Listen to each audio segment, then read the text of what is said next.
bem-vindo. Meu nome é Thiago Freitas, sou gerente de desenvolvimento de negócio da LS Life Science no Brasil. Gostaria de agradecer a todos por participar do nosso webinar aqui no Brasil para toda a América Latina. A LS hoje tem o prazer de convidar uma convidada bem especial, né, a diretora técnica e operacional e sócia da empresa Ambicamp, a Maria Luísa de Souza, que apresentará o webinar sobre a importância do gerenciamento dos resíduos. Vamos conhecer as responsabilidades em torno desse tema. É importante destacar, né, brevemente, a vasta experiência da Maria Luísa. Maria Luísa ela é formada pela Universidade Católica de Campinas em bacharel em Biologia. Na Unicamp Campinas, se formou em Engenharia da Qualidade, com pós-graduação em Química Industrial, e na Fundação Getúlio Vargas realizou seu MBA Executivo Internacional em Gestão Empresarial. Hoje é diretora técnica e operacional, sócia da Ambicamp, coleta e destinação de resíduos. Auditora do BRTIF, em avaliações da qualidade, auditora líder da certificação IRCA, auditora internacional da TUV Nord no Sistema da Qualidade Ambiental e Segurança Alimentar e na SASMAC. Palestrante e articulista de artigos técnicos das revistas do CESP e FIESP na área cosmética e farmacêutica, palestrante em semanas científicas em universidades e palestrantes em CIPATs, nas indústrias químicas, cosméticas e farmacêuticas. Vamos começar, então. Brevemente, a Lidiane Andrade, que é a nossa Country Manager da ALS Lab4, dará início à apresentação, apresentando um pouco da parte de saúde e segurança da ALS, e, em seguida, a Maria Luísa dá início ao nosso webinar. Tá? Vamos lá, Lidiane, fique à vontade. Seja bem-vinda.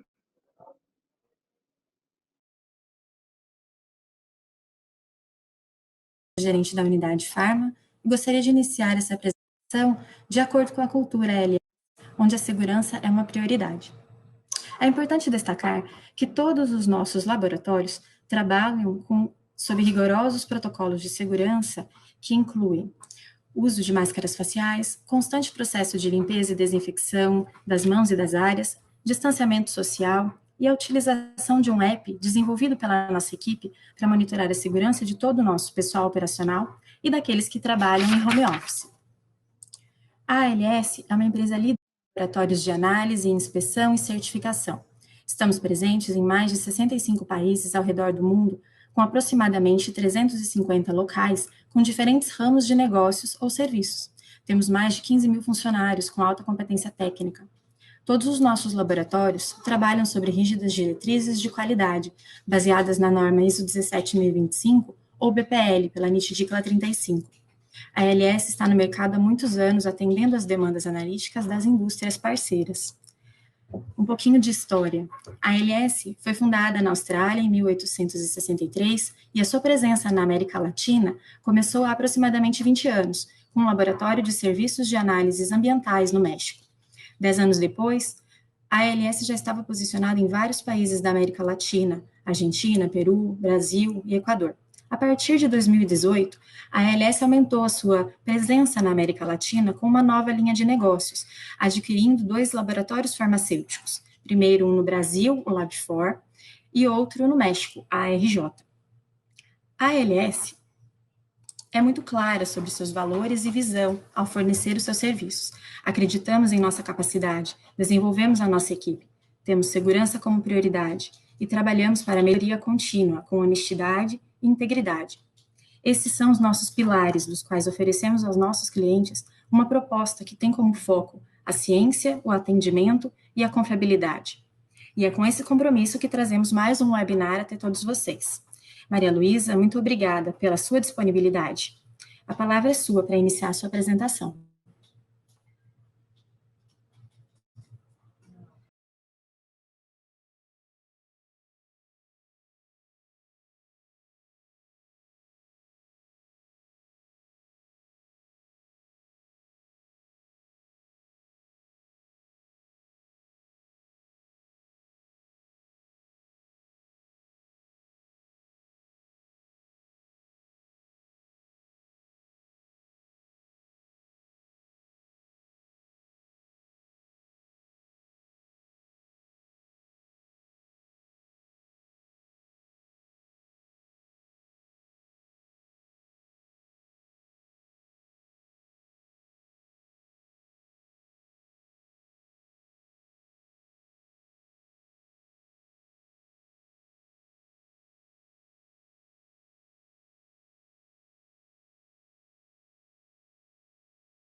a conexão da Maria Luísa, só um minutinho que a gente já retorna.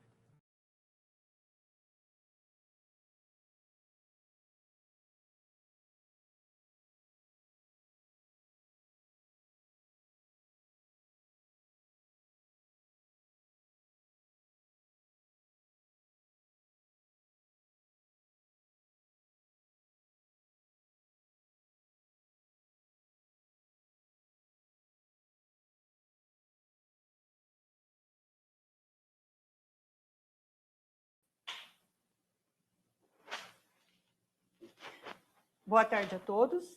Retomando, desculpa, tivemos um pequeno imprevisto.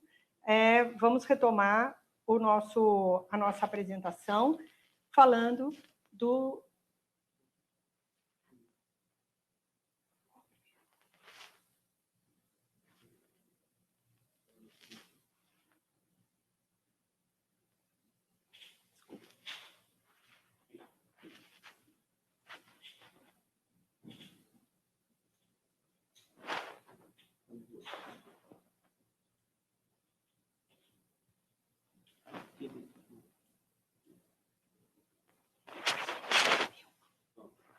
Foi no meu?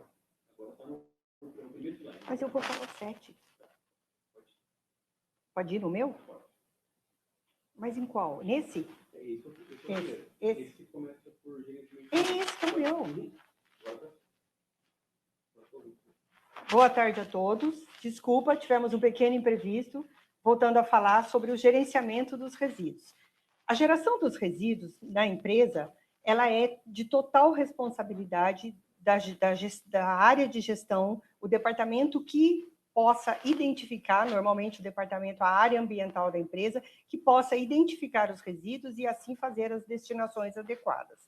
Dentro do gerenciamento dos resíduos, você tem 3 partes, que na verdade são 3 pilares. Um deles é o transporte, o outro é o armazenamento e o outro, de fato, é o descarte. E nós temos aqui 3 exemplos de problemas que poderão acontecer. A primeira foto mostra um problema com o transporte. Então, dentro da área da responsabilidade, uma das coisas mais importantes é quando vai haver uma destinação do resíduo, a empresa geradora ela possa contratar uma empresa que transporta, onde de fato tenha confiança naquilo que será feito, que será realizado. Porque um acidente ambiental, ele pode trazer muitos problemas, além da contaminação do solo, onde o resíduo cair, mas ele pode também trazer acidentes com pessoas e multas enormes em relação às legislações ambientais. Outro ponto muito importante também é a situação do descarte, o que mostra aqui um exemplo aqui de descarte inadequado de materiais.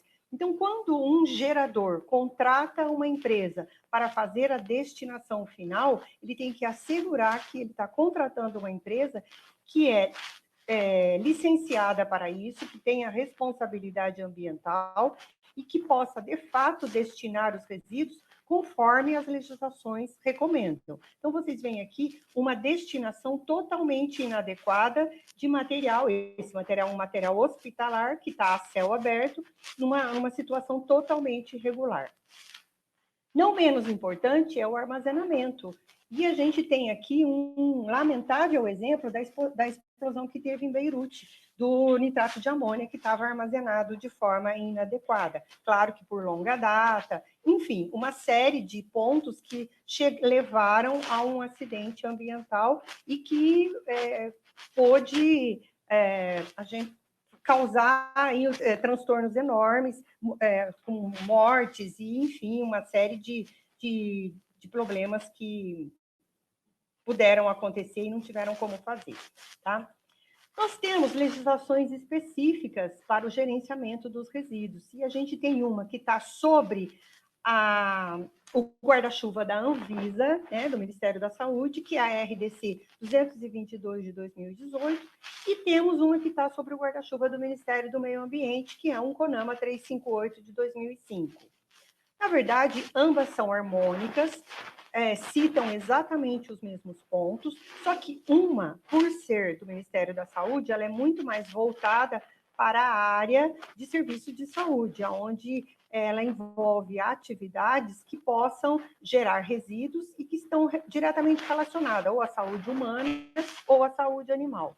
Já o CONAMA 358, ele é muito mais voltado para todas as atividades que gerem resíduo, mas de forma mais ampla, ou seja, a parte dos laboratórios, as aulas práticas das universidades, uma série de atividades que possam gerar resíduos e que tenham que atender completamente a política nacional dos resíduos sólidos. Então, você tem, em ambas essas legislações, você tem a seção 6, que é onde fala sobre a classificação dos resíduos. E eu trouxe aqui para mostrar para vocês uma das classificações, que é a classificação dos resíduos químicos, que ela vai para o grupo B. Essa classificação tanto é da RDC 222 quanto do CONAMA 358. E o artigo 59 cita os resíduos de medicamentos contendo produtos hormonais e produtos antimicrobianos, citostáticos, antineoplásicos, imunossupressores, digitálicos, imunomoduladores, antirretrovirais, quando descartados por serviços assistenciais de saúde, farmácias, drogarias, distribuidores de medicamento, ou apreendidos, devem ser submetidos ao tratamento, incineração ou dispostos em aterro de resíduos perigosos classe 1. Por que nós estamos chamando a situação dos medicamentos? Porque nós estamos falando de um laboratório, né? O nosso parceiro ALS, na figura do Lab4, que já é parceiro da Ambicamp há bastante tempo, e nós vamos, então, citar um pouco da história da geração dos resíduos dessa empresa e como isso vem acontecendo ao longo dos anos.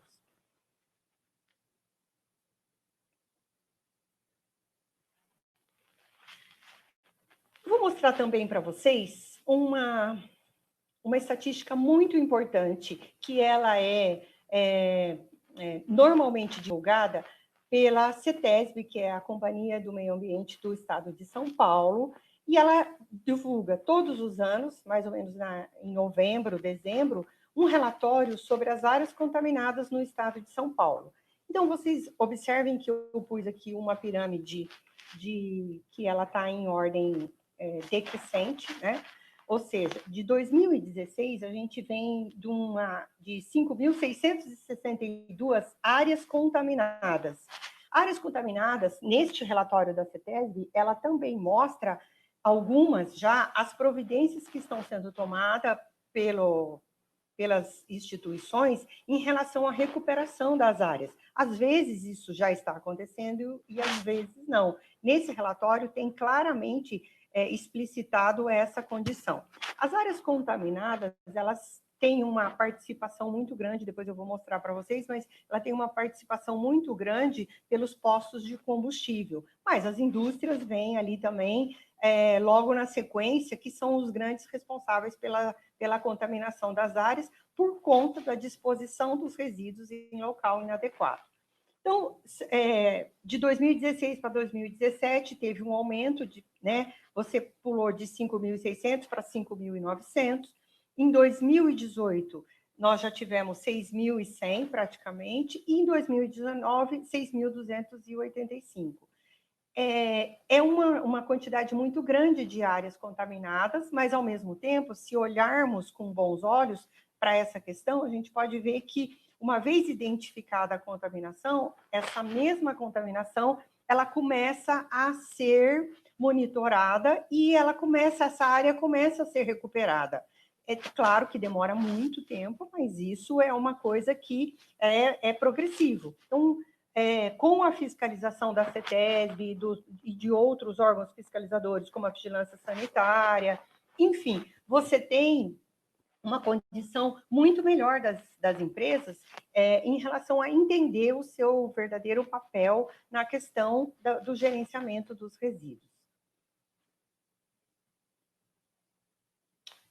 Falando um pouquinho para vocês sobre a Ambicamp, até para vocês entenderem o nosso trabalho, né? A principal função do nosso trabalho. A Ambicamp é uma empresa que já existe desde o ano de 2000, ela é uma empresa especializada no gerenciamento de resíduos químicos e infectantes, antes, nós temos 3 certificações, 2 ISOs, uma OSAS, que é a 9001 de 2015, a 14001 de 2015 e a 18001 de 2007. Essas certificações são no âmbito nacional e internacional, exatamente com o objetivo de mostrar para os nossos clientes que são multinacionais a importância de ter uma certificação nessas 3 áreas e atender de forma global a necessidade e as especificações do grupo internacional. Tá? Quando o trabalho é feito pela Ambicamp, nós fornecemos também o documento Plano de Gerenciamento de Resíduos e as embalagens e a coleta e a destinação final. Tudo isso com uma equipe interna, nada é terceirizado, a não ser, de fato, a destruição do material, porque tem tecnologias específicas para isso. Então, a equipe de coleta é totalmente da Ambicamp, as embalagens nós fornecemos já com toda a classificação química e toda a nomenclatura que precisa ter por conta das legislações ambientais, né, atendendo aí as legislações que pedem que esses resíduos sejam classificados de acordo com a tecnologia que vai haver a destruição, e a frota de coleta também é própria, é da Ambicamp. Vocês podem ver aqui uma parte interna da nossa empresa. Aqui fora, né, na parte da frente, vocês têm 2 veículos de coleta, como mostra. Vocês têm uma visão interna da nossa área de estocagem, onde os resíduos estão dentro de bacias de contenção e são já separados por família química.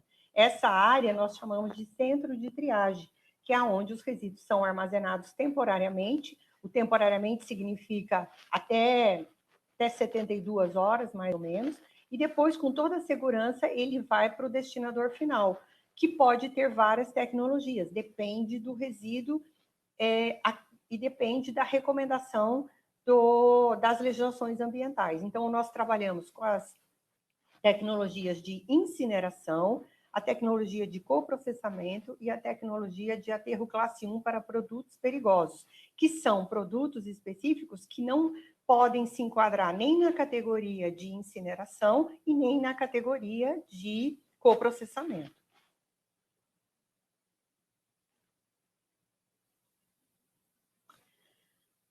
Voltamos para a história da ALS, né, na figura do Lab4, para vocês conhecerem um pouquinho de como é a história do gerenciamento de resíduos nessa parceria que já dura aí há bastante tempo. Então, o início do nosso contrato com a Lab4 foi em 2011, antes mesmo dele fazer parte da ALS.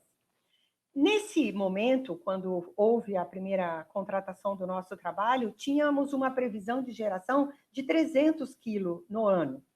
Então, vocês podem ver este gráfico que mostra a evolução da geração dos resíduos nos 9 anos de gerenciamento. Então, começamos em 2011 com uma previsão de gerar 300 quilos no ano, onde a geração foi 570, ou seja, quase 571 quilos de resíduo durante o ano todo. E assim, houve toda a progressão. Nós já estamos no ano 9 de gerenciamento de resíduos, onde o gerenciamento se deu em praticamente quase 7 toneladas. Houve uma progressão muito grande, porque quando a empresa começa a trabalhar com o gerenciamento de resíduos, há uma mudança radical na cultura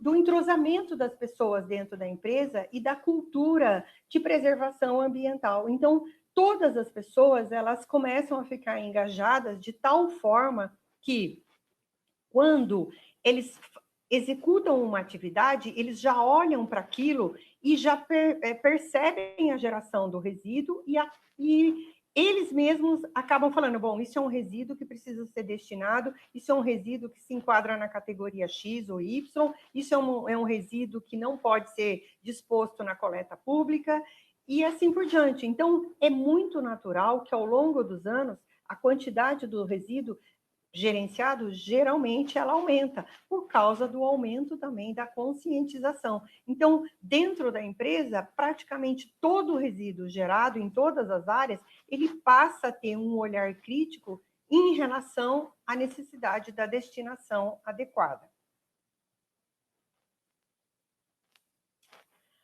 Ainda mostrando para vocês como que está dividido os resíduos químicos, né, a análise dos resíduos químicos dentro da ALS, na unidade de Campinas. Então, a gente tem como eu falei, uma geração atual de aproximadamente 7 toneladas no ano, e isso provém, olhando praticamente para a parte química da história, ela vem de uma média de 1.700 amostras mês. Ou seja, essas 1.700 amostras mês, elas derivaram 7.000 análises mês, da onde foram gerados os resíduos. Esse gráfico de pizza pode mostrar para vocês que a gente tem aqui 7% representa os vaios, 9% as sobras analíticas de caráter ácido, você tem 18% solventes orgânicos, você tem os solventes contaminados, os frascos ampola com medicamentos, os resíduos de medicação oncológica e a paramentação, onde tem aí cada um deles colaborando com uma porcentagem. As coletas lá são regulares, onde existe toda a documentação entre as partes legalizada, né, em termos ambientais e sanitários, e isso tudo mostra a responsabilidade do grupo em relação a poder, de fato, gerenciar adequadamente todo e qualquer resíduo que é gerado na unidade. Para vocês terem uma ideia, existe um entrosamento tão grande em relação ao gerenciamento que, quando o laboratório começa a ver a necessidade de desenvolver um outro método analítico para fazer algum outro tipo de análise necessária naquele momento, há um estudo de qual é o resíduo que vai ser gerado a partir daquela análise e qual é a quantidade prevista nisso, e há um contato entre as partes, ou seja, antes mesmo do resíduo ser gerado, ele já é incluído dentro do plano de gerenciamento de resíduos, a Ambicamp já disponibiliza as embalagens adequadas, então, quando se iniciam os testes, o laboratório já tem ali as embalagens adequadas para ir armazenando esses resíduos. Então, nada, de forma nenhuma, é deixado armazenado, às vezes irregularmente, ou deixa o resíduo, depois a gente decide o que vai fazer com ele. De forma nenhuma é assim. Há sempre uma responsabilidade que antecede a geração do resíduo, para que isso mostre a responsabilidade de ambas as partes em relação ao assunto, tá?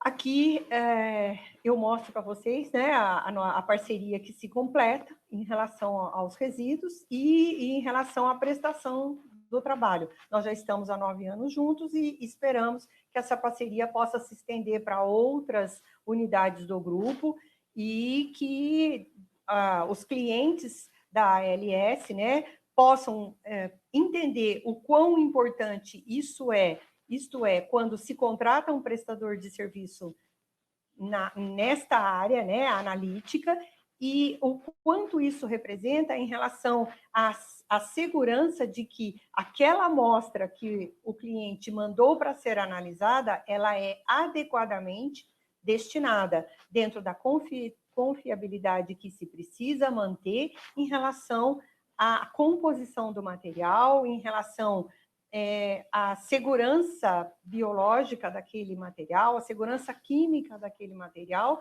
e que tem uma responsabilidade de um prestador de serviço na área ambiental que atenda, de fato, às necessidades do grupo. Tá? Gostaria muito de agradecer e estamos abertos a perguntas, caso haja alguma.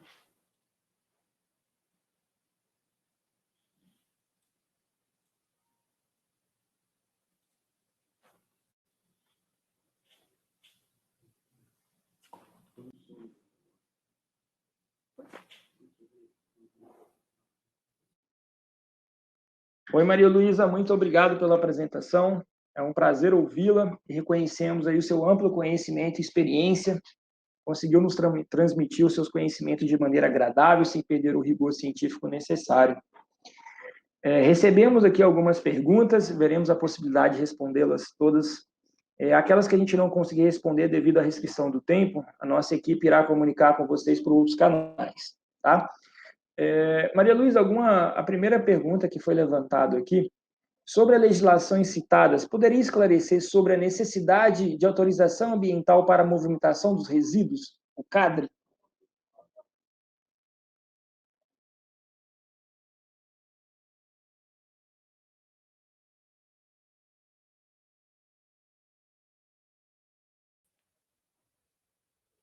Sim, claro.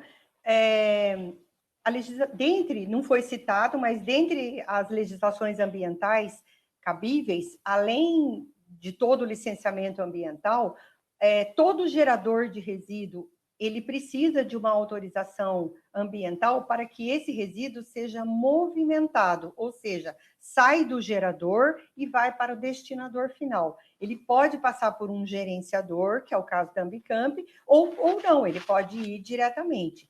Essa legislação, ela pede um documento chamado CADRE, que é o Certificado de Aprovação de Movimentação de Produtos Perigosos dentro da questão dos resíduos. E na verdade, essa legislação, ela é exigida no estado de São Paulo e toda vez que uma empresa ela vai abrir o licenciamento ambiental na CETESB, uma das primeiras perguntas é: os resíduos gerados na sua atividade terão que destino? Aí, obviamente, essa pergunta é respondida pelo gerador e ele também tem que escolher um prestador de serviço que possa receber o seu material e que esteja habilitado para isso. Então, veja, não são todos os destinadores de resíduos que podem receber os resíduos que as empresas geram. Então, por exemplo, vou dar aqui um exemplo básico de incineração. Muita gente acha que tudo que é gerado pode mandar para incinerar. Não é assim que funciona. Ou seja, o material ele precisa ser compatível com a tecnologia de incineração. Ok, esse é um ponto. O outro ponto é a empresa que ele escolher para prestar esse serviço, que tem, de fato, a tecnologia de incineração, precisa saber se o incinerador está licenciado para receber aquela tipologia de resíduo. Então, por exemplo, um incinerador que incinera resíduos químicos, muitas vezes, ele não está habilitado a incinerar resíduos infectantes e vice-versa. Ainda falando de incineração, existe a situação dos testes de queima realizado pela CETESB. É isso que habilita o equipamento a poder receber o resíduo ou não. Então, não basta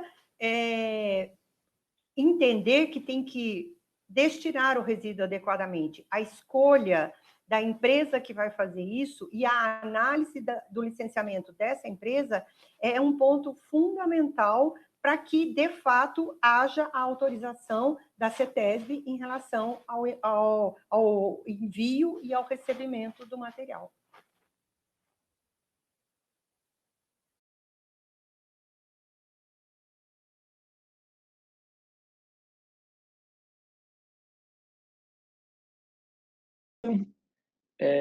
Poderia esclarecer as responsabilidades de destinação final dos resíduos? É do gestor ou do destinador final, ou gerenciador, transportador?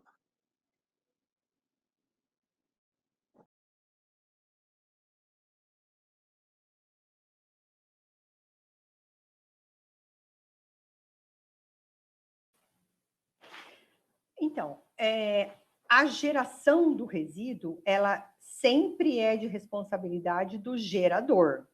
Ok, total responsabilidade do gerador. Ele pode armazenar esse resíduo temporariamente na própria empresa onde ele é gerado, de acordo com os critérios ambientais e sanitários, e aí ele depois procurar, depois de um tempo, de uma quantidade armazenada, procurar um destinador adequado, que vai muito de encontro ao que eu expliquei em relação ao CADRE. Então, ele tem que procurar uma empresa que possa receber aquele material. Então, aí, a responsabilidade começa a ser compartilhada.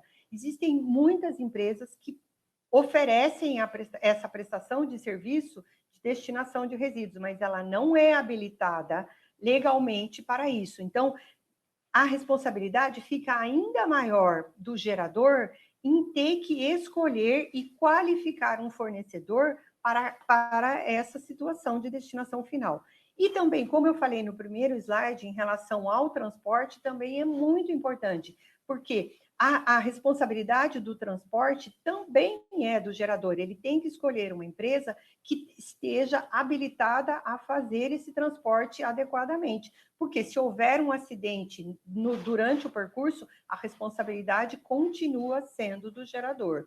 É claro que existem documentos de transporte, o MTR, que inclusive agora vai ser eletrônico a partir de janeiro. Tem uma série de documentações que amparam essas decisões, mas de qualquer forma, todas as empresas, elas acabam tendo uma responsabilidade enorme em escolher o prestador de serviço. Por quê? Porque a responsabilidade total é dela. Existe sim a corresponsabilidade da destinação, do transporte, mas a responsabilidade final é do gerador.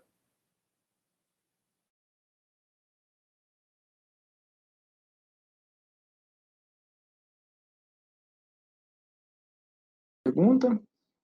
Se for encontrado resíduos em local público, como a fiscalização pode chegar no autor da ocorrência?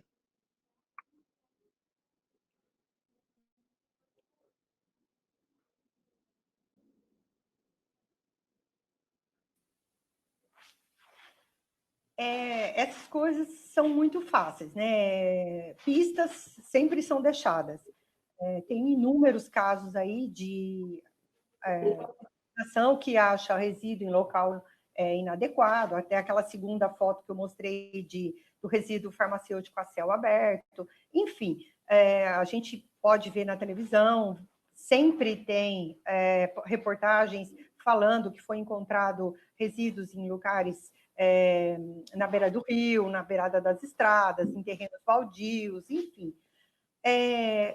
Como é que a fiscalização chega? Chega por denúncia, muitas vezes denúncia dos próprios funcionários da empresa, ou seja, sempre tem alguém olhando. Então, quando o gestor ele vai agir de má fé, ele faz um descarte inadequado, muitas vezes, o próprio funcionário vê que isso está sendo feito e ele faz uma denúncia no Ministério Público, ele faz uma denúncia na CETESB, tem vários telefones e não precisa se identificar. Então, o que acontece? Há as fiscalizações de surpresa, que acabam revelando esse tipo de coisa. E também, no caso de medicamentos, é muito fácil chegar na origem, porque na maioria das vezes o medicamento ele está ainda dentro do blister, ele está dentro da embalagem primária e secundária, muitas vezes tem até a bula. Então, assim, mesmo que a quantidade de resíduo descartada inadequadamente foi encontrada e pode não ter sido pelo fabricante, pode ter sido por um distribuidor, pode ter sido por alguém que comprou e não ia usar mais e acabou fazendo aquilo, mas o gerador, que é a matriz de onde saiu aquele medicamento, falando agora no caso de medicamento, é o responsável. Então, nesse momento, a fiscalização chama o fabricante. Então, por exemplo, você tem, vou usar aqui um exemplo, se você pega uma indústria farmacêutica, ela não vende diretamente para um consumidor, ela nem vende diretamente para uma drogaria ou uma farmácia, passa primeiro por um distribuidor. Desse distribuidor é que vai para uma drogaria, para uma farmácia, e aí é que há a compra diretamente da pessoa. Ok, quando você fala de um resíduo que foi encontrado num lugar inadequado, mas, por exemplo, está falando de uma pequena quantidade, muito possivelmente isso foi descartado por uma pessoa, um consumidor direto, mas muitas vezes não foi. Além do que também, hoje, tem câmeras em todos os lugares, sempre alguém vai acabar vendo e vai fazer a denúncia. E aí vai fazendo a rastreabilidade. Por exemplo, uma indústria farmacêutica, ela sabe os lotes de medicamento que ela mandou para o distribuidor X, Y, Z. Por sua vez, o distribuidor sabe também para quem que foi vendido uma quantidade ou outra, que número de lote que estava envolvido. Então, essa rastreabilidade, hoje em dia, ela é muito fácil de se chegar, né? A cadeia de custódia se finaliza rapidamente. Então, má intenção, de fato, é descoberta rápido. Obrigado. Temos também aqui, eu acho que pelo tempo a gente conseguiria responder mais duas perguntas. Uma pergunta do Fabriciano Pinheiro. Aí lá, primeiramente, ele agradece pela apresentação, Maria Luísa, e depois ele pergunta, por favor, para ter ideia da amplitude e diversidade dos resíduos perigosos gerados nessa parceria, quais e quantos números a ONU se enquadram nos resíduos gerados? Quais e quantos números ONU se enquadram nos resíduos gerados?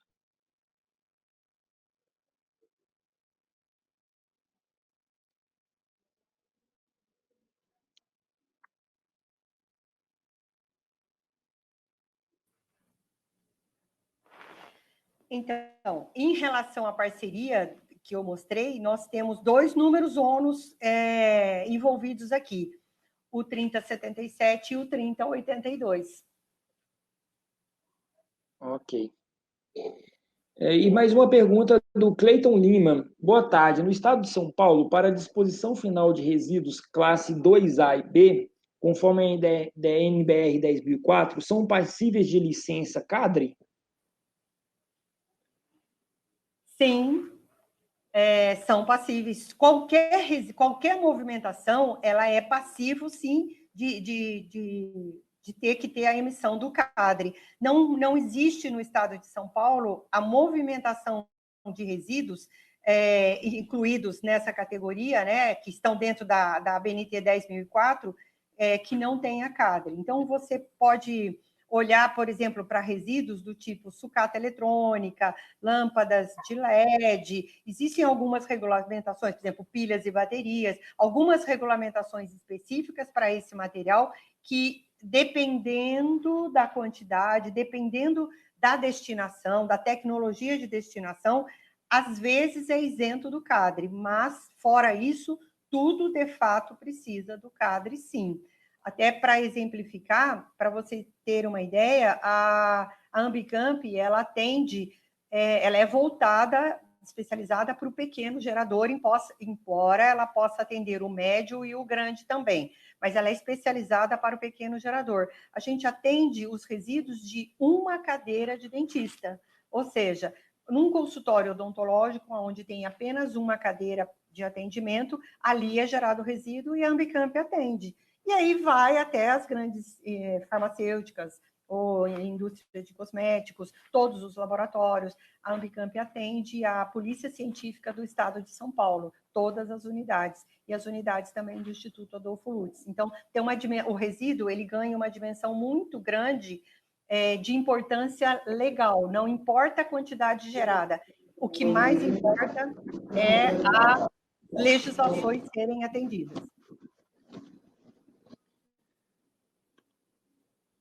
Ok. Obrigado, Maria Luísa. A gente encerra aqui com as perguntas devido ao tempo. Então, gostaria muito de agradecer pela apresentação. A apresentação foi de grande valia para todos aí. E gostaria de agradecer a todos pela participação. Convidamos vocês para os próximos webinars da LS, que são realizados todas as terças-feiras, às 14 horas.